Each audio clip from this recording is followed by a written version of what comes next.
We've got Alisan Atvur, a chief humanist from Propelland, United States. You just had a talk on management in design.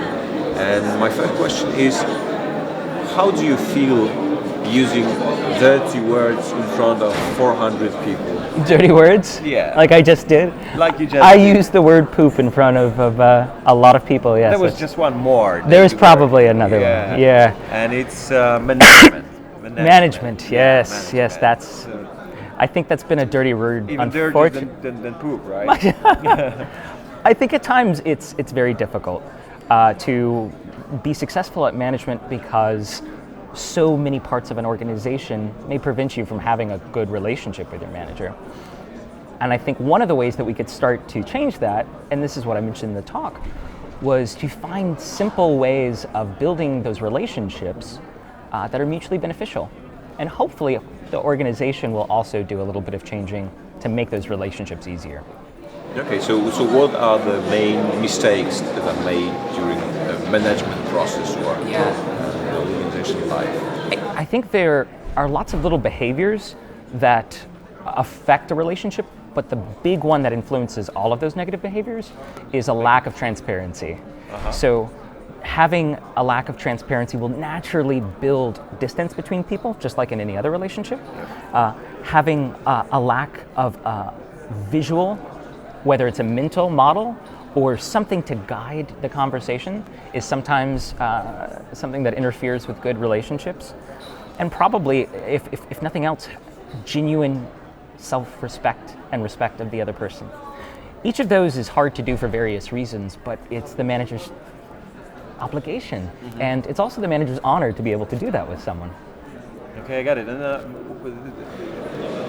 your talk, your speech was just brilliant, and I heard a lot of good words from people going out of the room. You did a really good job, and something that really surprised me. It was easy. It was just very natural. Was your idea of critic cross?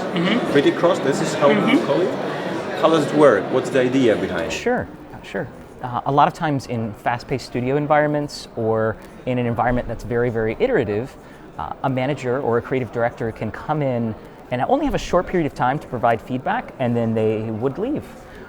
And what I found is that it actually damages the relationship very often.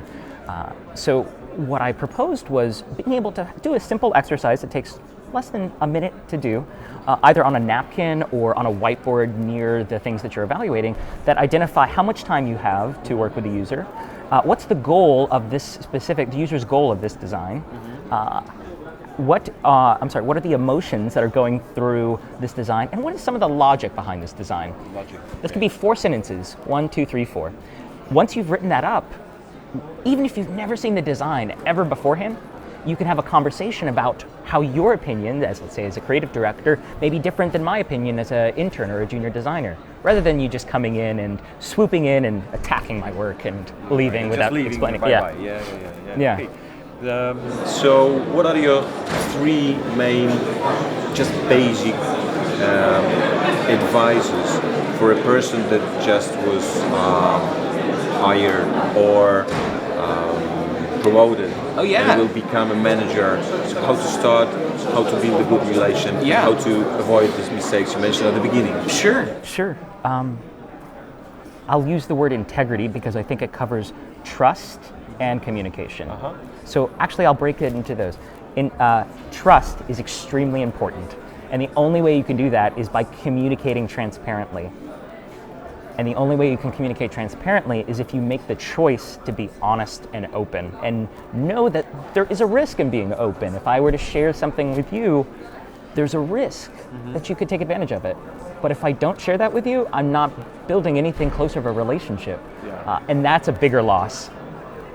Otherwise, we're always going to be inside of the organizational politics. Got it. Okay, so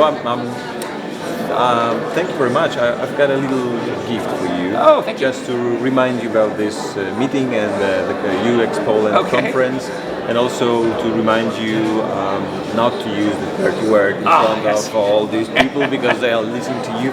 I hope you'll have some space in your luggage when you come lovely. back. There's a teddy bear that is secured and already prepared for taking on stage. You Won't say the won't say any dirty word.